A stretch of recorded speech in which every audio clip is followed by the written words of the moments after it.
আরজিকর কাণ্ডে একেবারে তোলপাড় গোটা রাজ্য। আরজিকর কাণ্ডে তদন্ত চালাচ্ছে সিবিআই আধিকারিকরা। সিবিআই তদন্তে কিন্তু একের পর এক নয়া এবং চাঞ্চল্যকর মোড় সামনে আসছে। তবে সিবিআই এখনো পর্যন্ত 15 দিন পেরিয়ে গেলেও কাউকে গ্রেপ্তার করতে পারেনি। প্রথম এবং শেষ গ্রেপ্তার আরজিকর কাণ্ডে সঞ্জয় রায়, সিভিক ভলেন্টিয়ার, তাকে গ্রেপ্তার করেছিল কলকাতা পুলিশ। তাকে জেরা করে একাধিক বিস্ফোরক তথ্য পুলিশের হাতে এসেছিল, কিন্তু সিবিআইয়ের জেরায় কিন্তু রীতিমতো গিরগিটির মতো রং বদলাচ্ছেন সঞ্জয় রায়। তিনি কিন্তু নিজেকে বাঁচাতে একের পর এক বেফাঁস চাঞ্চল্যকর মন্তব্য করে যাচ্ছেন। সব মিলিয়ে কিন্তু রীতিমতো হুলস্থুল একেবারে গোটা রাজ্য। তার মধ্যেই কিন্তু সন্দীপ ঘোষ, আরজিকর কাণ্ডের মেন মাস্টার মাইন্ড, যার বিরুদ্ধে চলছিল এত বিক্ষোভ, এত আন্দোলন, সন্দীপ ঘোষের ইস্তফার দাবিতে রীতিমতো চাপে পড়ে ইস্তফা দেন সন্দীপ ঘোষ। তবে এই সন্দীপ ঘোষকে নিয়ে কিন্তু উঠে গেছে একাধিক প্রশ্ন। সন্দীপ ঘোষের বিরুদ্ধে কিন্তু একের পর এক বিস্ফোরক চাঞ্চল্যকর অভিযোগ সামনে আসতেই সিবিআই তাকে কিন্তু টানা জিজ্ঞাসাবাদ করে যাচ্ছে। প্রতিদিন সকাল থেকে সন্ধে পর্যন্ত চলছে সন্দীপ ঘোষের জিজ্ঞাসাবাদ। তবে সন্দীপ ঘোষকে এখনও পর্যন্ত গ্রেপ্তার করেনি সিবিআই। তাকে গ্রেপ্তারির প্রক্রিয়া কিন্তু ইতিমধ্যেই চলছে। আর তার মধ্যেই কিন্তু এবার সামনে এলো একবারে বিস্ফোরক তথ্য। আরজিকরে মৃতাকে দেখতে বা মৃতর ডেড বডি দেখতে টাকা দিতে হতো সন্দীপ ঘোষকে। টাকা দাবি করতেন সন্দীপ ঘোষ। একেবারে চাঞ্চল্যকর দাবিতে রীতিমতো তোলপাড় একেবারে রাজ্য রাজনীতি। সন্দীপ ঘোষের হাঁড়িটা কিন্তু এবার ভেঙে গেল।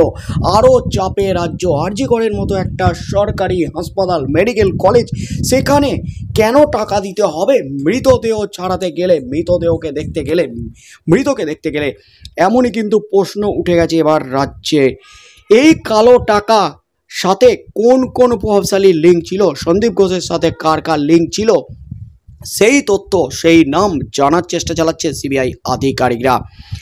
দেখতে দেখতে 18 দিন অতিক্রান্ত। আরজিকরের চিকিৎসক তরুণীর খুন ও ধর্ষণের মামলায় গোটা দেশ জুড়ে পুঞ্জীভূত হয়েছে ক্ষোভ। বিচারের অপেক্ষায় সকলে। গত 3 সপ্তাহে সারা দেশের সংবাদ মাধ্যমের নজর আরজিকর মেডিকেল কলেজ ও হসপিটালে। আলোচনায় উঠে এসেছে আরজিকরের প্রাক্তন অধ্যক্ষ সন্দীপ ঘোষের নাম।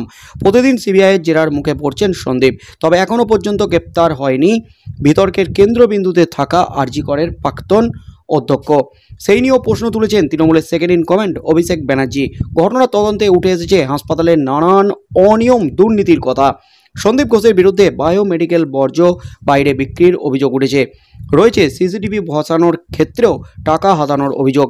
এর মাঝেই বাংলা ব্যান্ড কায়ার সদস্য অরিন্দম গুরুতর অভিযোগ করলেন এই হাসপাতালের বিরুদ্ধে। অরিন্দম জানান, আরজিকর হাসপাতাল ঘিরে তার ব্যক্তিগত তিক্ত অভিজ্ঞতার কথা। জানালেন, মৃত বাবার মুখ দেখতে তার কাছ থেকে চাওয়া হয়েছিল 3,500 টাকা।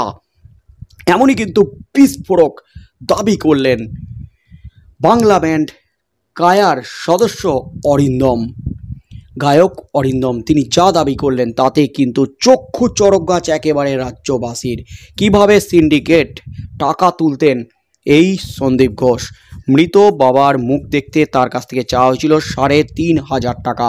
অরিন্দমের অভিযোগ, তার বাবা জগৎ কৃষ্ণ চট্টোপাধ্যায় 2019 সালে প্রয়াত হন। তিনি দেহদান করে গিয়েছিলেন এবং আরজিকরে সেই মরদেহ রাখা হয়। 2 দিন পর আমেরিকা থেকে ফেরার পর মৃত বাবার মুখ দেখাতে চা পানি বাবদ 3,500 টাকা দাবি করা হয়েছিল। নিজের ব্যক্তিগত ফেসবুকের দেওয়ালে একটি বিস্ফোরক পোস্ট করেন অরিন্দম। সেখানে লেখেন, 2019 সালে আমি আমেরিকায় অনুষ্ঠান করতে গেছি পুজোর সময়। কদিন পর বাবা আমাকে ছেড়ে চলে যায়। বাবা দেহদান করে গিয়েছিল। এই আরজিকরে রাখা ছিল দেহ। 2 দিন পর ফিরে বাবার শুধুমাত্র মুখটা দেখার জন্য আমাকে 3,500 টাকা দিতে হয়েছিল। বলেছিল চা পানির জন্য লাগবে। ফেসবুকে এই পোস্ট দেখে রীতিমতো তাজ্জব অনেকেই। অভিনেত্রী কাঞ্চনা মিত্র খুব উগড়ে লেখেন, ছি ছি। অভিনেতা জয়জিৎ বন্দ্যোপাধ্যায় লেখেন, বলো কি। অনন্যা ভট্টাচার্য লেখেন, বাহ বাহ, দারুণ সিস্টেম। অনেক নেটিজেনও এই রকমের অভিজ্ঞতার কথা লেখেন। জানান, আরজিকরে মর্গ থেকে দেহ হস্তান্তরে চা পানির জন্য কম বেশি 5,000 টাকা দাবি করা হয় ডোমেডের তরফে। হাসপাতালের চূড়ান্ত অব্যবস্থা নিয়ে অনেকেই নিজেদের ব্যক্তিগত অভিজ্ঞতা তুলে ধরেছেন। তার মধ্যেই কিন্তু এবার যে বিস্ফোরক অভিযোগ করলেন গায়ক অরিন্দম, বাংলা ব্যান্ড কায়ার সদস্য গায়ক অরিন্দম। তাতে কিন্তু রীতিমতো চোখ কপালে উঠে যাওয়ার মতো ঘটনা। যে অভিযোগগুলো এতদিন ধরে উঠে আসছিল সন্দীপ ঘোষের বিরুদ্ধে, সন্দীপ ঘোষ বিভিন্ন ক্ষেত্রে দুর্নীতির সাথে জড়িত, সেই দুর্নীতি কিন্তু আরও একবার প্রমাণ হয়ে গেল। মৃত বাবার মুখ দেখতে তার কাছ থেকে চা পানির জন্য চাওয়া হয়েছিল ৩৫০০ টাকা, এবং সেই টাকা দিয়ে তবেই কিন্তু মৃত বাবার মুখ দেখতে পেয়েছিলেন এই গায়ক অরিন্দম।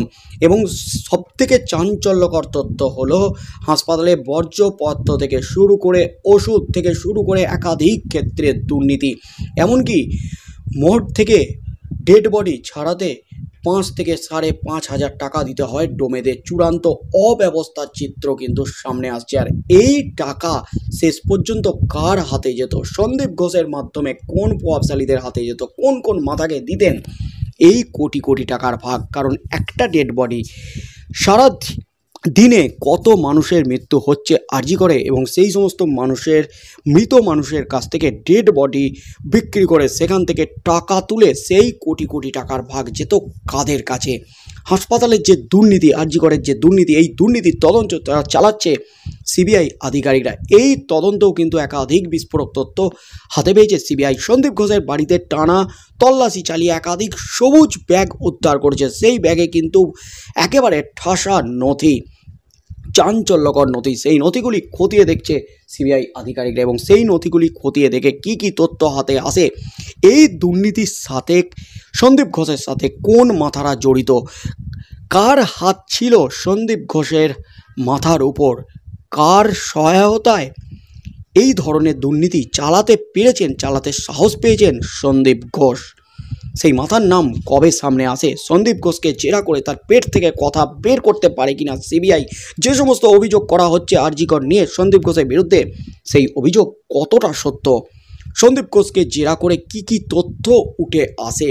কারণ গায়ক অরিন্দম, তার বাবা 2 দিন আগে মারা গিয়েছিল, তিনি আমেরিকায় ছিলেন, গানের প্রোগ্রামে গিয়েছিলেন।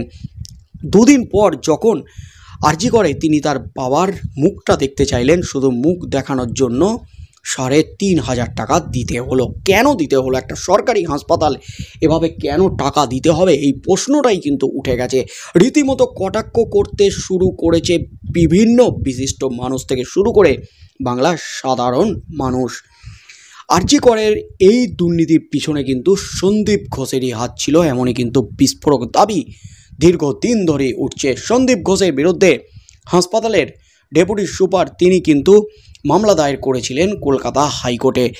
পুলিশে অভিযোগ জানালো পুলিশ এফআইআর দায়ের করেনি, এমনই বিস্ফোরক দাবি করেছিলেন। তারপরই কিন্তু মামলা দায়ের করেন কলকাতা হাইকোর্টে, আর সেই মামলাতেই কিন্তু সিবিআই তদন্তের নির্দেশ দিয়েছে কলকাতা হাইকোর্ট। তাই আগামী দিনে কী কী তথ্য উঠে আসে, সিবিআই সন্দীপ ঘোষকে জেরার পর কী পদক্ষেপ নেয়, কবে গ্রেপ্তার হবেন সন্দীপ ঘোষ, যেখানে অভিষেক ব্যানার্জি পর্যন্ত প্রশ্ন তুলে দিয়েছেন, সন্দীপ ঘোষের গ্রেপ্তারি নিয়ে সরব হয়েছেন, কবে গ্রেপ্তার হবেন, কেন গ্রেপ্তার হলেন না, 14 দিন হয়ে গেল, এই প্রশ্নটাই কিন্তু তুলে দিয়েছেন অভিষেক ব্যানার্জি। তাই শেষ পর্যন্ত কি পদক্ষেপ নেয় সিবিআই সন্দীপ ঘোষের বিরুদ্ধে, সন্দীপ ঘোষের সাথে কোন কোন মাথারা জড়িত, তাদের নাম সামনে আসে কিনা, সেদিকে চোখ থাকবে গোটা রাজ্যের।